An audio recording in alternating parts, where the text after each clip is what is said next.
History के questions को देखते हैं बिना टाइम वेस्ट किए। तो देखिए पहला क्वेश्चन क्या है, पहला क्वेश्चन है वेद शब्द का अर्थ क्या होता है।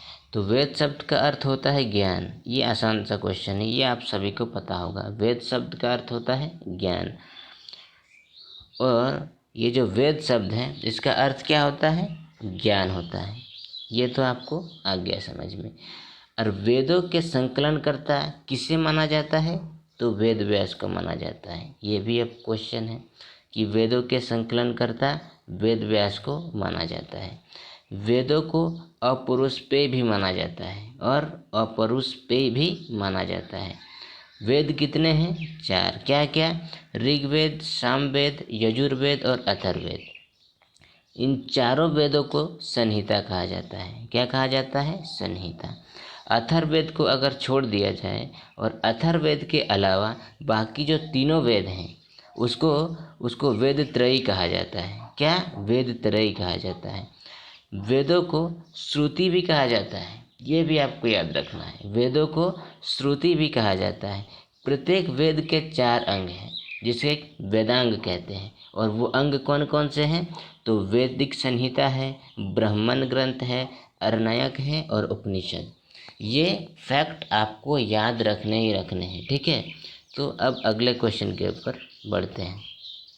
देखिए अगला क्वेश्चन क्या है, सबसे प्राचीन वेद कौन सा है। तो आपने पढ़ लिया है कि वेदों की संख्या कितनी है, तो वेदों की संख्या है 4, ठीक है। अब क्वेश्चन है कि सबसे प्राचीन वेद कौन सा है, तो इसका करेक्ट आंसर हो जाएगा ऋग्वेद। ऋग्वेद जो है ये सबसे प्राचीन वेद है, ठीक है। तो अब चलते हैं इसके कुछ फैक्ट्स में। तो ऋग्वेद जो है वो सबसे प्राचीन वेद है, ये आपको याद रखना है। इस वेद में 10 मंडल हैं। कितने, 10 मंडल। जितने भी फैक्ट्स बताया जा रहा है ये सब अपने आप में क्वेश्चन है। क्वेश्चन की संख्या आज कम ही होगी, लेकिन फैक्ट में अगर क्वेश्चन फैक्ट के थ्रू आप बनाएंगे तो पाएंगे कि क्वेश्चन लगभग 100 से ज़्यादा सिर्फ इसमें, इस वीडियो में बताया जाएगा। तो फैक्ट जितने भी हैं हर क्वेश्चन में, सब में अपने आप क्वेश्चन बनेगा। जैसे क्वेश्चन क्या था, सबसे प्राचीन वेद क्या है, सिंपल है ऋग्वेद। और पूछा जा सकता है कि इस वेद में कितने मंडल हैं, तो आपको बताना है 10 मंडल है। और सूक्त कितने हैं, तो 1028। तो इस वेद में 10 मंडल हैं और 1028 सूक्त हैं, और ऋचाएँ हैं 10,580, ठीक है। 10,580 जो है इसकी ऋचाएँ हैं। तो ये आपको याद रखना है। अगला है, इस वेद में सुदास व भरत के मध्य हुए दशराज युद्ध, जो दशराज युद्ध हुआ था सुदास और भरत के बीच, तो इसका वर्णन किया गया है। किस वेद में, ये पूछा जा सकता है, तो ऋग्वेद में। ऋग्वेद के मंत्रों का उच्चारण करने वाले ऋषि को क्या कहते हैं, तो होता या होत्री कहा जाता है। ये भी क्वेश्चन पूछा जा सकता है कि ऋग्वेद के मंत्रों का उच्चारण करने वाले ऋषि को क्या कहा जाता है, तो होत्री या होता कहा जाता है। प्रसिद्ध गायत्री मंत्र आपको पता होगा, गायत्री मंत्र। तो सबसे प्रसिद्ध जो गायत्री मंत्र है, प्रसिद्ध गायत्री मंत्र, ये कहाँ से लिया गया है, तो ये ऋग्वेद से लिया गया है। आपको याद रखना है। दशम मंडल, किस मंडल से, दशम मंडल। सर्वप्रथम सूक्तों का उल्लेख मिला है। ऋग्वेद की 5 शाखाएं हैं, आपको याद रखना है। शाकल है, वाष्कल है, उसके बाद क्या है, अश्वलायन है, संखायन है और मांडुक्य है। ये हैं ऋग्वेद की 5 शाखाएं। तो ये सब चीज़ें आपको याद रखनी है। क्वेश्चन तो बहुत साधारण था कि सबसे प्राचीन वेद क्या है, तो इसका आंसर हो जाएगा ऋग्वेद। लेकिन इसमें कितने मंडल हैं, 10। सूक्त की संख्या 1028 है। ऋचाएँ 10,580 है। सुदास और भरत के बीच कौन सा युद्ध हुआ था, दशराज युद्ध हुआ था। ये किस वेद में है, तो ऋग्वेद में है। ऋग्वेद के मंत्रों का उच्चारण करने वाले ऋषि को क्या कहते हैं, होत्री कहा जाता है। तो चलिए अब अगला प्रश्न को देखते हैं। तो ये सब चीज़ें आपको याद रखनी है। देखिए अगला क्वेश्चन जो है वो बहुत इम्पोर्टेंट है। किसका संकलन ऋग्वेद पर आधारित है, तो किसका संकलन ऋग्वेद पर आधारित है, तो सामवेद। सामवेद का संकलन वो ऋग्वेद पर आधारित है। तो देखिए इसके इम्पोर्टेंट फैक्ट्स। तो सामवेद का जो संकलन है वो ऋग्वेद पर आधारित है। साम शब्द का अर्थ क्या होता है? तो गान। आपको याद रखना है, साम शब्द का अर्थ क्या होता है? गान, ठीक है। और वेद शब्द का अर्थ होता है ज्ञान। इस प्रकार सामवेद में संकलित मंत्रों को देवताओं के स्तुति के समय गाया जाता था, ठीक है। और सामवेद में कुल छंद कितने हैं? 1810 छंद हैं, ये याद रखना है, जिसमें 75 के अतिरिक्त शेष ऋग्वेद से ली गई है। कितना? 75 से अतिरिक्त किससे ली गई है? ऋग्वेद से। और सामवेद की शाखाएं कितनी हैं? 3। ऋग्वेद की कितनी शाखाएं आपने पीछे पढ़ा? तो 5 शाखाएं। और सामवेद की शाखाएं कितनी हैं? 3। क्या क्या है? कौथुमीय है, जेमिनीय है और रानायनीय है। ये 3 शाखाएं किसकी है? सामवेद की। और सामवेद का गायन करने वाले पुरोहित को क्या कहा जाता है? उद्गाता। ये याद रखना है, सामवेद के गायन करने वाले पुरोहित को उद्गाता कहा जाता है।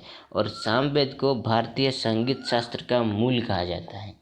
ये सब चीज़ें आपको याद रखनी है, क्योंकि क्वेश्चन कहीं से भी पूछा जा सकता है।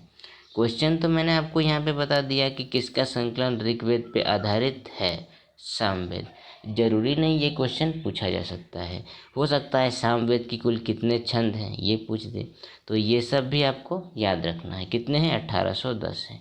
तो चलते हैं अगले प्रश्न के ऊपर। देखिए अगला क्या है? बोगाज कोई महत्वपूर्ण है क्योंकि। अच्छा, ये बोगाज कोई महत्वपूर्ण क्यों है? तो ये बोगाज कोई जो महत्वपूर्ण है वो है यहाँ से प्राप्त अभिलेखों में वैदिक देवताओं एवं देवियों के नामों का उल्लेख प्राप्त होता है, ठीक है। तो करेक्ट आंसर हो जाएगा बी। ये आपको याद रखना है। तो सर्वाधिक प्राचीन अभिलेख मध्य एशिया के बोगाजकोई नामक स्थान से प्राप्त हुआ है। कहाँ से प्राप्त हुआ है? बोगाजकोई नामक स्थान से। यह लगभग 1400 ईस्वी पूर्व का अभिलेख है। कितना? 1400 ईस्वी पूर्व का अभिलेख है। इस अभिलेख में हित्ती राजा क्या है? सुब्बिलिम्पा और क्या है? मिंती राजा। तो ये जो सुब्बिलिम्पा और मिंती राजा जो है ये क्या है? मतिजौवा के मध्य हुई संधि का उल्लेख है इसमें, ठीक है।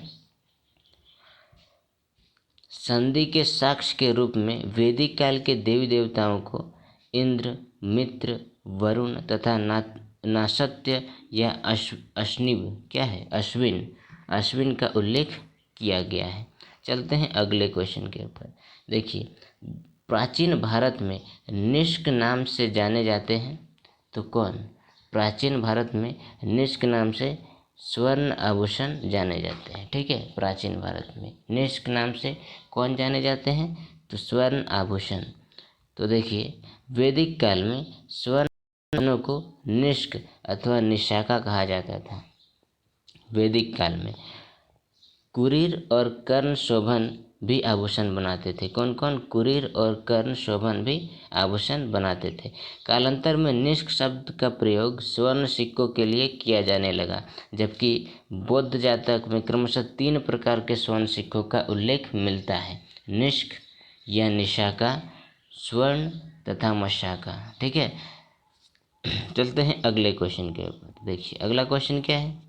ऋग्वेद में किस नदी को मत्तेत्मा, देवित्मा, नदीत्मा नाम से संबोधित किया गया है? इम्पोर्टेंट क्वेश्चन है। तो इसका करेक्ट आंसर होगा सरस्वती नदी।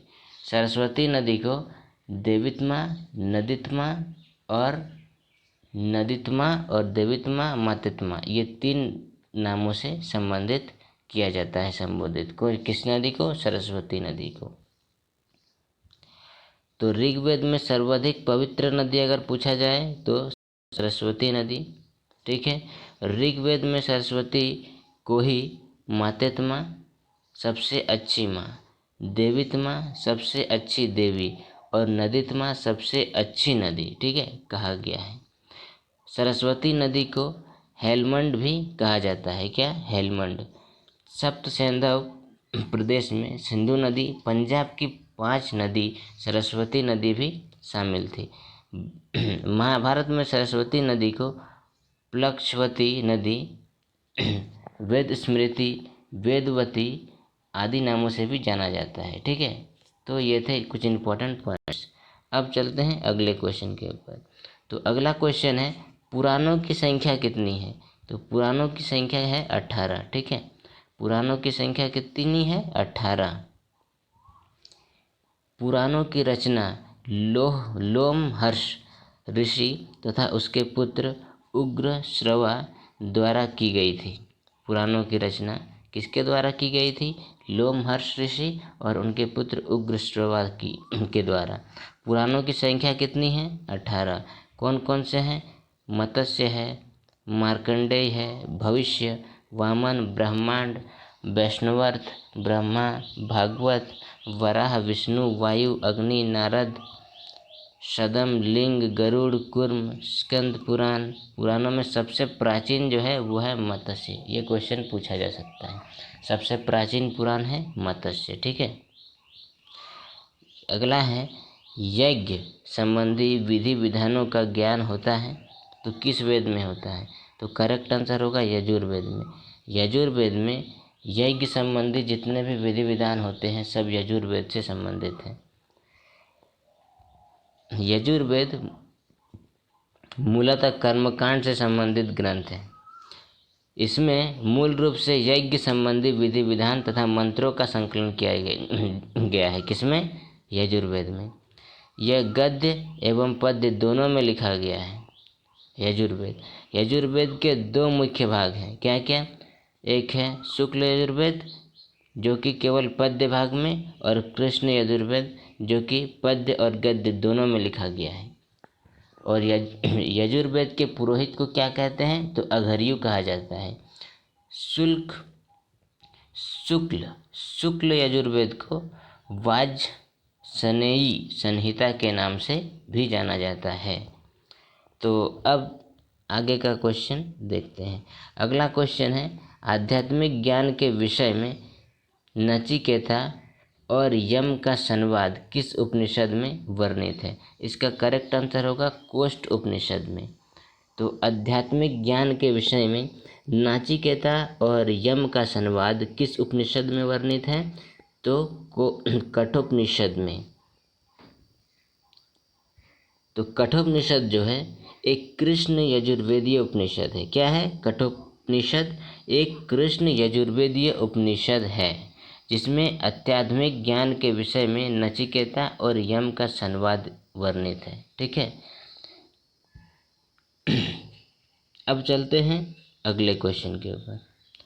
अगला है परुष मेघ का उल्लेख किस ग्रंथ में हुआ है? तो इसका करेक्ट आंसर हो जाएगा शतपथ ब्राह्मण। शतपथ ब्राह्मण में परुष मेघ का उल्लेख हुआ है। यहाँ पे बात किसकी हुई है? शतपथ ब्राह्मण की। तो देखिए परुष मेघ का उल्लेख शतपथ ब्राह्मण में हुआ है, ये आपको याद रखना है। शतपथ ब्राह्मण यजुर्वेद का ब्राह्मण ग्रंथ है। किस वेद का है? यजुर्वेद का। शतपथ ब्राह्मण में पत्नी को पति की अर्धांगिनी बताया गया है। क्या क्या? पत्नी को पति की अर्धांगिनी बताया गया है। इसमें जायद स्तंभ अर्थात पत्नी ही गृह है कहकर उनके महत्व को स्वीकार किया गया है। स्त्रियों को जनसभा विदथ में अपनी बात कहने की छूट थी। वैदिक साहित्य स्रोत के रूप में ऋग्वेद के पश्चात शतपथ ब्राह्मण का प्रमुख स्थान आता है। तो ये आपको याद रखना है।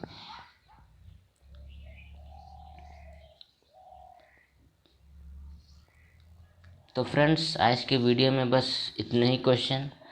नेक्स्ट वीडियो में फिर कई सारे क्वेश्चन को लेके आएंगे और क्वेश्चन के साथ उसके बहुत सारे जो फैक्ट हैं वो भी बताया जाएगा। तो इसमें क्वेश्चन की संख्या मात्र 10 है, लेकिन अगर फैक्ट को देखा जाए क्वेश्चन के साथ तो लगभग 50 क्वेश्चन से ज़्यादा अभी तक हो चुका है। तो आज के लिए इतना ही, मिलते हैं नेक्स्ट वीडियो में, तब तक के लिए धन्यवाद।